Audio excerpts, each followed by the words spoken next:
જોરદાર તાળીના ગગડાથી મિત્રો આપણે વધાવી લઈએ.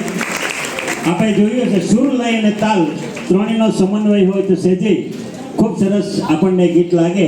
અતિથિબેન અને હિનાબેને ખૂબ સરસ એવું ગીત આપણી સમક્ષ રજૂ કર્યું.